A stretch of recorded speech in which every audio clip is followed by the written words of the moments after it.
Hello everybody and welcome to Capacitors lesson 2. Now in the first video we had a look at the basics of capacitors, so what they are, what they do in a circuit and how they're made, and obviously we therefore had a look at the dielectrics, which is the bit in the middle of the capacitor which separates the two conducting plates. Through all that then we ended up with the capacitor equation, which is this, so C is equal to epsilon R epsilon naught multiplied by the area and divided by the separation of the plates. In this video then what we're going to do is now going to take our capacitors, we're going to put them into a circuit and we're going to do some theory behind that and get a slightly different view on the equations to do with capacitors. Now, in order to have a look at capacitors in circuits, what we're going to do is just draw a very basic circuit similar to the one that we had in the last video, where we just have a cell and that cell is in series with a capacitor. Now we'll put a couple of values on this. So the capacitor has a capacitance of C and the cell has a potential difference across it of V. Now, of course, we know from the last video that the current flows obviously from positive to negative, but we know the flow of electrons is from the negative end to the positive end, and therefore we end up with a net negative charge on this plate and we end up with a net positive charge on that plate. Now obviously with that build-up of charge we want some way of being able to quantify how much charge we end up with on the plates of the capacitor. And firstly, hopefully this will be fairly self-explanatory, but the amount of charge that we can store on a capacitor firstly will be proportional to the capacitance itself, and that really comes down in some ways to the definition and the set of what a capacitor is in the first place.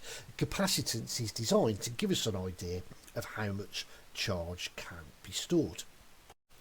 Now we also need to look at the potential difference side of this as well. Now what I'm going to do, I'm just going to draw a voltmeter. I'm going to imagine a voltmeter across the capacitor as well. Now of course we've got a positive plate and we have a negative plate, so therefore with our knowledge of electric fields we know that there is going to be a potential on each plate depending on how much charge there is on each plate, and therefore we will have a potential difference as well. Now, using arguments like conservation of energy and stuff like that, the reading that we will be able to get on this voltmeter, so the maximum potential difference that we can have across the capacitor, will be the same as the potential difference of the cell. So the max value here will be the potential difference of the cell. Of course, we couldn't have a higher potential difference across the capacitor, because what that will mean is that the capacitor ends up with more energy stored on it than the battery, than the cell is able to provide in the first place, which we, of course, we know, like I said, from conservation of energy arguments, that that simply can't happen.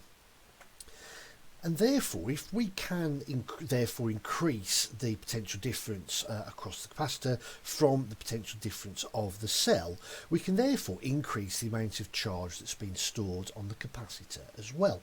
And therefore, we've got our second relationship, that the amount of charge is proportional to the potential difference of the source at the same time.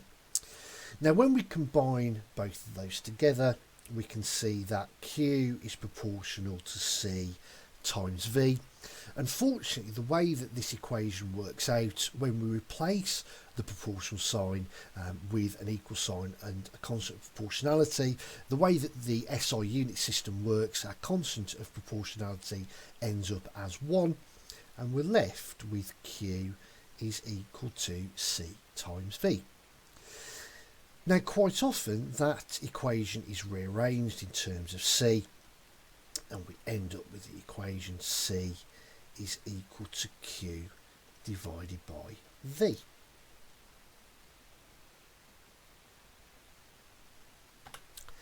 And therefore what that equation leads us to is the definition that capacitance is defined as the charge stored per unit potential difference. Next then, if we have a look at a QV graph, so a QV graph means that we've got charge on the y-axis and we've got potential difference on the x-axis. Now, given the equation, C is equal to Q over V, what we end up with on this graph, and obviously we'll explain it in a moment, is a straight line which goes through the origin. Now, of course, if we just very quickly rearrange that equation again to say that Q is equal to C times V, if we compare that with the general equation for a straight line, y is equal to mx plus c, we can see that we've put charge on the y-axis, we've put potential difference on the x-axis.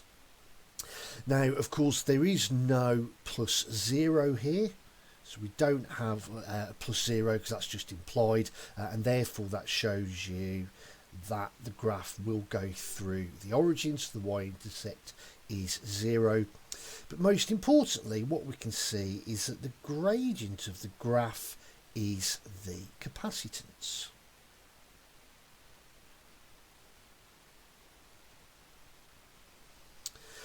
So we've taken our straight line, and obviously the first thing we always do with a straight line is to calculate the gradient. Now, of course, the other thing we can do with a straight line graph is we can have a look at what the area underneath the graph represents.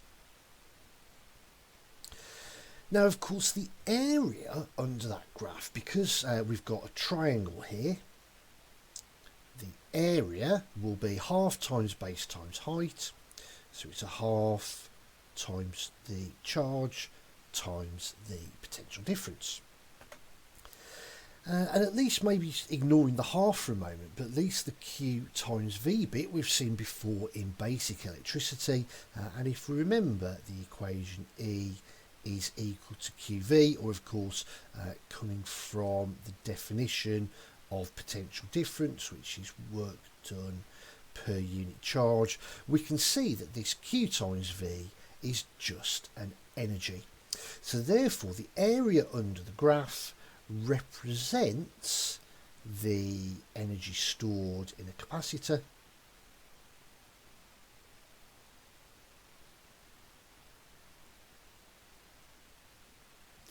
and we end up with E is equal to a half times Q times V.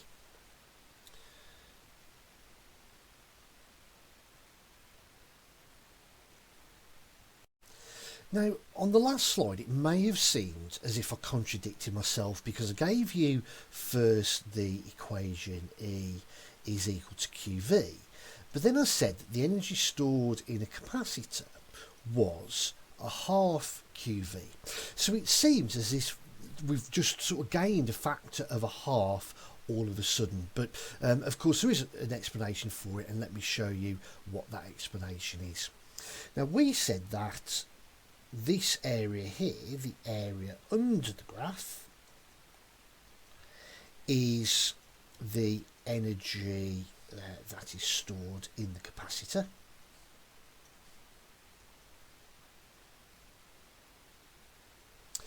But of course, the total energy transferred will include the area under the graph, but it will also include this green shaded area here as well.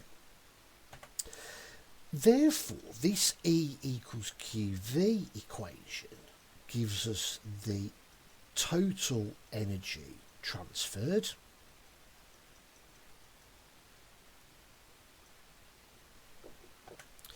the E is equal to a half QV is the energy stored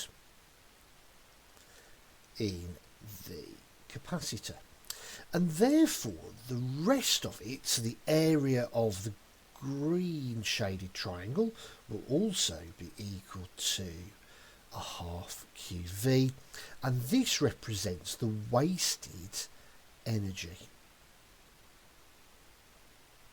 Now, that energy can be wasted during the transfer simply through the resistance of the other components in the circuit. Now, obviously, in the basic circuit we drew, you do have some wires, some leads in the way, and they will have their own resistance, and that, because obviously you've got a current flowing, you get a certain amount of energy lost through heat in that. And to be honest, normally when we're charging and discharging capacitors, you would have resistors, other resistors in the circuit as well, and therefore the green shaded area represents that wasted energy. Finally then, with this energy stored equation, we can rearrange it and we can do a little bit of substitution with that as well. So if we take the equation, C is equal to Q over V, firstly we can rearrange to say that Q is equal to CV, and we can substitute that into the energy equation. So we can therefore say that E is equal to a half multiplied by CV, so there's the substitution, but of course we've got the original V from the equation as well, and what that finally gives us when we tidy that up is a half CV squared. If we do a similar rearrangement, but this time for V, we end up with V is equal to Q over C, and therefore when we substitute that in, we have E is equal to a half Q multiplied by Q over C, and then when we tidy that up, we end up with E is equal to Q squared over 2C. So just like we would do with the power equation, so doing P equals IV and substituting in Ohm's law to get a couple of different versions of that P equals IV equation, this is exactly the same. We start off with half QV, but just substituting in the capacitor equation, and we can end up with a couple of slightly and subtly different versions for the energy stored in a capacitor equation. So here is your question for this video. A capacitor is charged by a current of 5.0 microamps to a potential difference of 4.0 volts in 28 seconds, and then calculate the following. So A, the charge stored on the capacitor, B, the capacitance of the capacitor, and then C, the energy stored in the capacitor. So as usual, press pause at this point, go and have a go, see if you can get the answers to this, and come back when you think you've got them. So then for part A, we're going to go back to year 1, and we're just going to use the definition of current, which is I is equal to the rate of flow of charge, and therefore of course we can say that delta Q is I delta T. So the current then given is 5 microamps, so 5 times 10 to the minus 6 multiplied by the time, which is 28 seconds. And that therefore gives us an answer of 1.4 times 10 to the minus 4 coulombs, or of course we could say 140 microcoulombs. For part B then, we're going to do the capacitance. So we're going to use the equation C is equal to Q over V.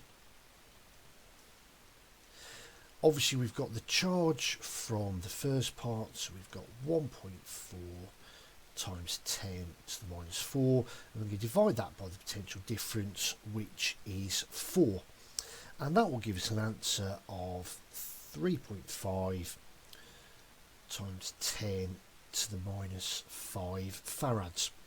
But of course remember what we said in the last video, that the farad is quite a big unit in itself, and a lot of the time we're going to, instead of giving it in terms of farads, we'll normally give capacitance in terms of microfarads. And therefore, while there's obviously nothing wrong with writing 3.5 times 10 to the minus 5 and doing it in standard form, a more sort of industry standard way of writing that would be as 35 microfarads. Now for part C, we've got a couple of different equations that we're going to use. I'm just going to use E is equal to half QV. The reason being, if we try to do any substitutions, I know that the numbers on this have worked out relatively good, but if we try to use any of the other versions of the energy equation where we have the capacitance, if we look at it technically, we've rounded that number twice in theory. Now I know that it does work out exactly, but we're just trying to reinforce the good habits here. So I'm going to use half QV because I know I've worked out Q, but I've been given the potential difference in the equation, and I've only done one calculation to work out the charge. So therefore it's a half times the charge, so that's 140 microcoulombs, multiplied by the potential difference, which is 4, and that gives me an answer of 2.8 times 10 to the minus 4 joules. Or of course, if you're like me and you prefer the SI prefixes, we can always go for 280 microjoules instead. So to summarise then, in this video we first looked at the definition of capacitance, and you can see it's there on the right hand side. Capacitance is defined as the charge stored per unit potential difference, and that therefore gives us the equation C is equal to Q over V. We then had a look at the energy stored in a capacitor, and we had the equation E is equal to a half Q times V, and obviously we showed that what we can do is just a little bit of rearrangement of all of these in order to get a couple of different versions of the energy equation. So we can say that energy is equal to a half CV squared, or we can say that energy is equal to Q squared over 2 times the capacitance. So that's it for this video. As usual, thanks for watching. I hope you found that useful, and I'll see you in the next video.